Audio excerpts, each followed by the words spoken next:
Mesmo excomungado e banido, Lutero ainda circula pela região da Saxônia, protegida por Frederico III.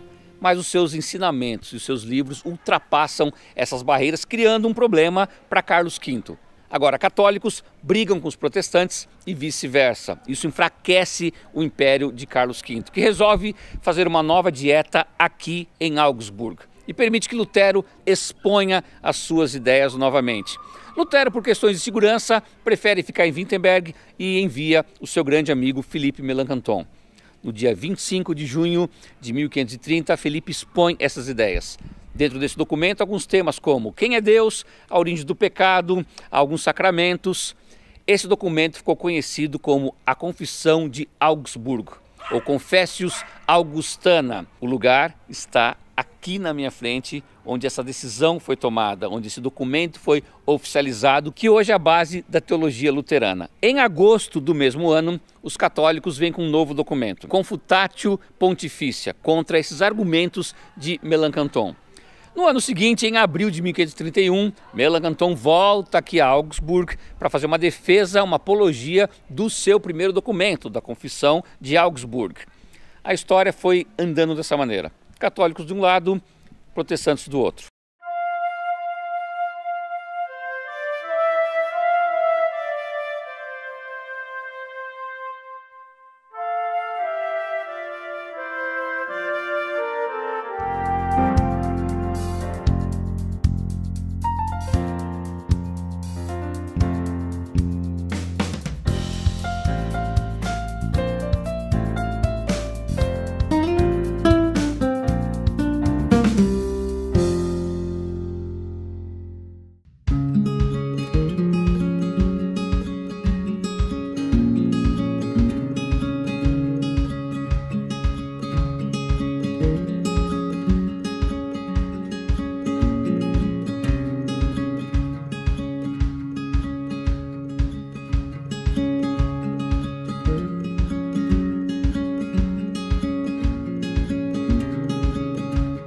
Em Augsburgo, se buscava uma espécie de conciliação entre ideias luteranas, ideias romanas. Impossível. Os lados estavam bem definidos e claros. Essa declaração ou confissão de Augsburgo tem uma primeira parte eminentemente doutrinária, falando sobre doutrinas do pecado, do arrependimento, da justificação pela fé, isso tudo é bem definido. Mas logo em seguida, na segunda parte, que é a mais longa, inclusive, há longos capítulos sobre casamento. E o texto diz que, já no Novo Testamento, os pastores e sacerdotes se casavam. Como manter hoje o celibato? Sem sentido, diz a declaração. E quanto aos votos monásticos ou aos mosteiros, de igual modo, colocado como algo que não tem a menor razão de continuar. Portanto, com essas ideias, não foi possível nenhum tipo de conciliação, e o catolicismo seguiu por um lado e o luteranismo por outro lado.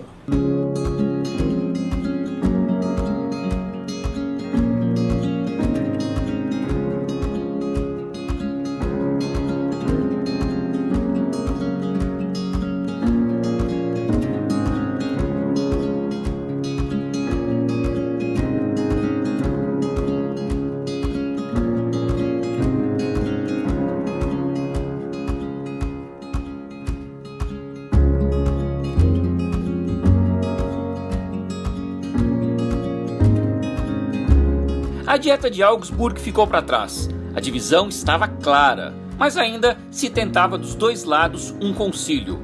Lutero queria que ele fosse na Alemanha e o Papa em Roma, mas conseguiram chegar a um acordo de fazê-lo na cidade de Trento.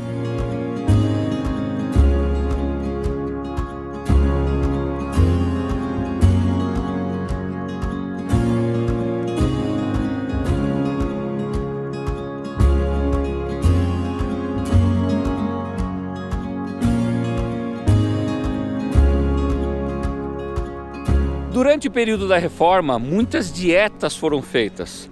Agora, concílios, somente um antes da Reforma, Concílio de Latrão. Porém, havia desejo da parte da Igreja e também de Lutero de terem um concílio. Qual a diferença de concílio e dieta?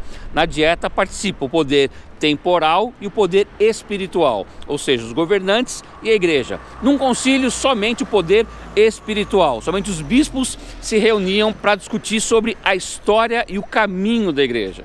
Então, durante esse período da Reforma, houve um outro concílio chamado Concílio de Trento. E o Concílio de Trento foi muito importante para a história do cristianismo, principalmente para a retomada da fé da Igreja Católica. O concílio começou em 1545 e foi até 1563. Na realidade, ele não durou esses 18 anos. É que houveram algumas guerras, alguns problemas políticos e também uma peste aqui nessa região, o que fez o concílio ser interrompido por algumas vezes. O concílio teve 3 grandes fases. Nesse lugar se discutiram muitos temas, as doutrinas católicas, daqui saiu inclusive os 7 sacramentos, oficializados os 7 sacramentos para a igreja, daqui saiu uma confirmação de que a Sagrada Escritura só pode ser interpretada pela igreja, algo que era contra a reforma de Lutero, que dizia que todas as pessoas poderiam ler a Bíblia e interpretá-la de acordo com a sua consciência. Enquanto Lutero usava a tradução que ele mesmo fez, a Igreja Católica optou nesse lugar a ficar com a Vulgata, tradução feita por Jerônimo no século IV, que era escrita em latim, não na língua que as pessoas falavam aqui, mas o latim que era falado na época em que Jerônimo traduziu a Bíblia. Outros muitos temas foram discutidos aqui nesse lugar e esse concílio também é conhecido como a Contra-Reforma da Igreja Católica contra o que Lutero estava pregando. Vamos lembrar também que nesse mesmo momento da história acontecia uma outra reforma com Calvino na região da Suíça. Calvino é contemporâneo de Lutero. Então esse é mais ou menos o cenário que acontecia aqui nessa época. Muitas coisas interessantes foram acontecendo no período da Reforma e como é importante a gente estudar um pouco da história. Então, estou aqui em frente à igreja de Santa Maria Maggiore, local exato onde aconteceu o Concílio de Trento.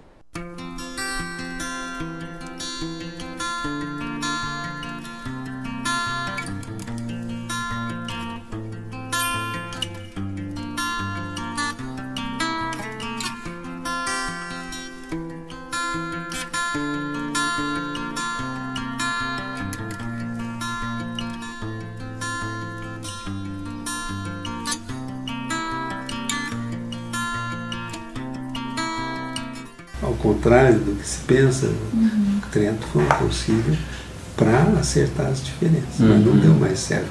Se você pega as atas do concílio, a cada sessão tem salvo-conduto para os protestantes virem, porque era um concílio para acertar as diferenças, né? Mas só em 63 chegaram os protestantes para expor. Foram segurando, várias sessões dizem, não, nós não vamos votar enquanto não chegar a delegação protestante. Foi o intento de que a reforma fosse feita dos dois lados e consensualmente pelos dois lados, né? E que não deu certo, né?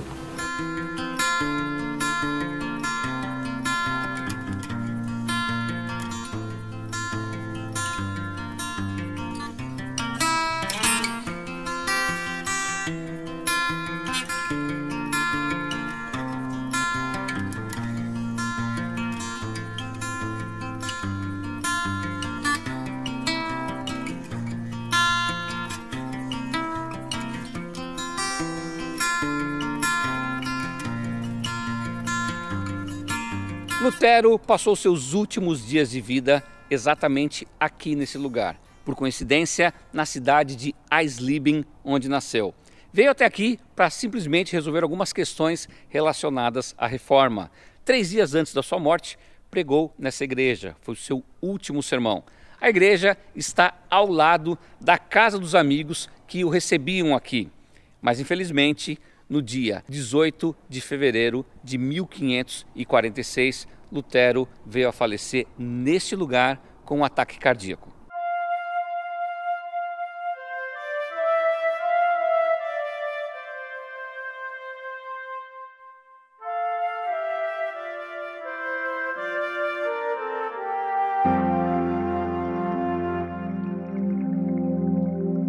A voz de Lutero se cala nesse dia.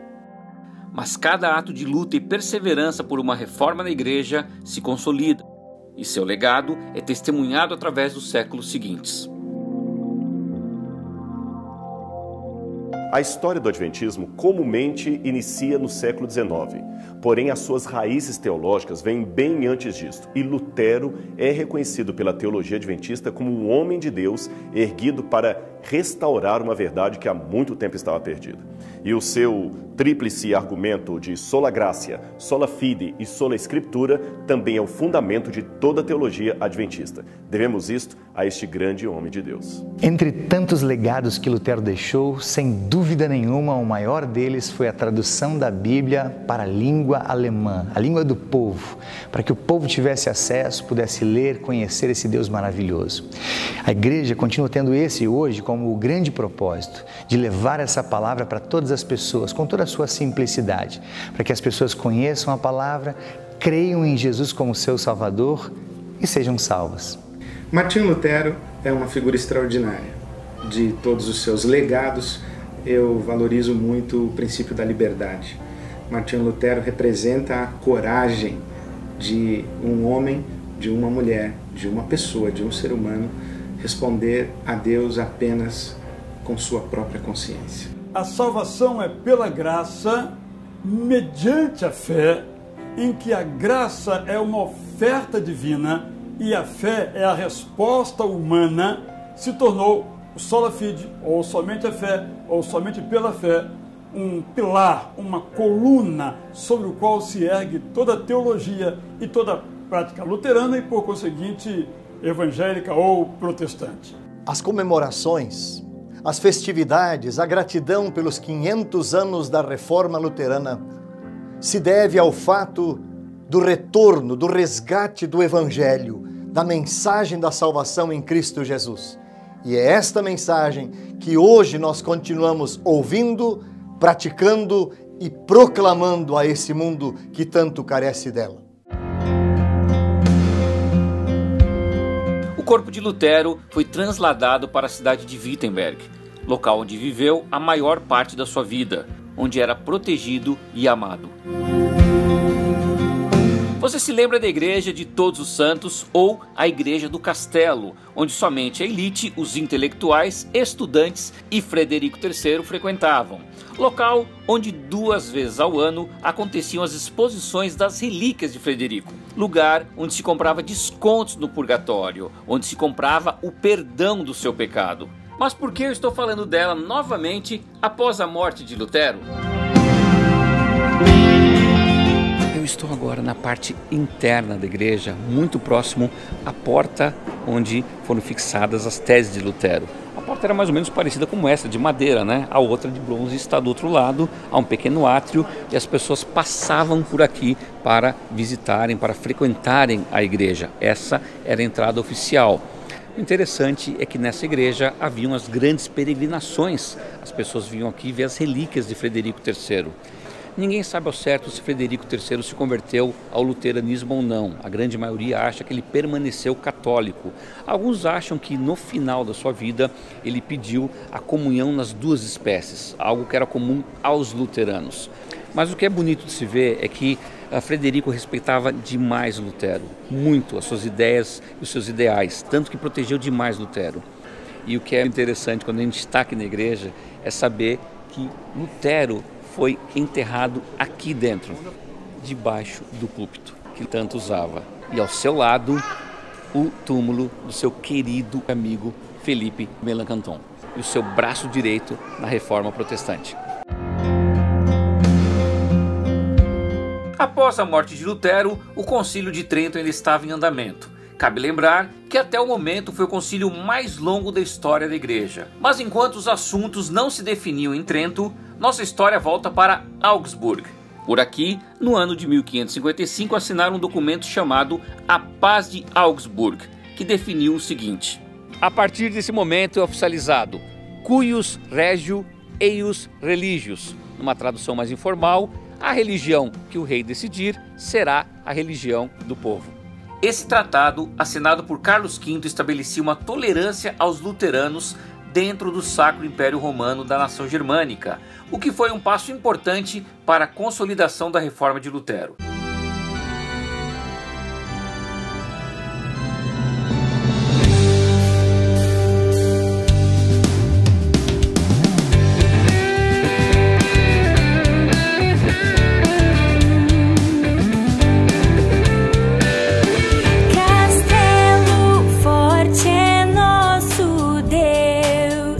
defesa e boa espada.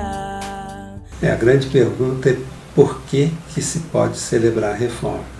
Então a reforma tem dois temas. Ela tem a reforma da igreja, que era um clamor e continua um tema atual, e a ruptura que não foi querida nem por Lutero, nem por Roma. O que se celebra hoje juntos é que nós estamos num momento ecumênico e é possível, de novo, resgatar os grandes pedidos da reforma, que é uma vida mais simples, atenção ao povo, diálogo em vez de condenações, e houve uma reconciliação, né, com o documento conjunto Igreja Católica e Federação Luterana Mundial da Justificação pela Fé, ao qual já aderiram os metodistas, e agora, nesse ano, a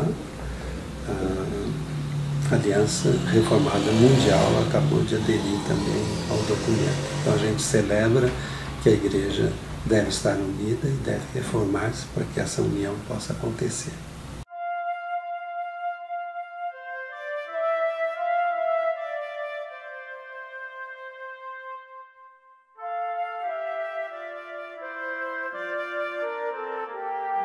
Quantas facetas e percepções nós podemos ter acerca de Lutero depois de tudo o que a gente viu nesses programas? Alguns vão dizer que ele fez um pacto com Deus, outros vão dizer que ele fez um pacto com o diabo. Existem várias pessoas que têm as visões diferentes sobre esse homem. Agora, fato é que Lutero mudou a história da Igreja Ocidental. Fato é que Lutero teve coragem de conseguir mudar com um sistema que até então oprimia muita gente. Eu escolhi fechar o programa aqui no Vaticano para dizer que a reforma, gente, foi um grande momento, uma divisão na vida da igreja, mas eu acredito que uma divisão para o bem. Abriu a mente de muitas pessoas e fortaleceu a própria Igreja Católica, que reconheceu alguns problemas que vivia naquela época. Hoje, como o Padre José acabou de dizer, podemos celebrar uma reforma ecumênica, onde a gente vai se encontrando cada vez mais com a nossa fé. Católicos de um lado procurando seguir a Jesus e seus ensinamentos da sua maneira, e todo o guarda-chuva do protestantismo tentando seguir os caminhos de Jesus através da sua leitura das Sagradas Escrituras. Essa é a maneira da gente tentar conviver com o que nos une e não brigar por aquilo que discordamos. A tolerância é algo muito importante quando se fala de fé. Por essa razão, eu escolhi estar aqui em frente ao Vaticano para terminar essa série de Lutero com você. Que Deus mantenha no nosso coração sempre uma chama da reforma, da nossa reforma interna, daquilo que nós precisamos mudar diariamente em nossas vidas.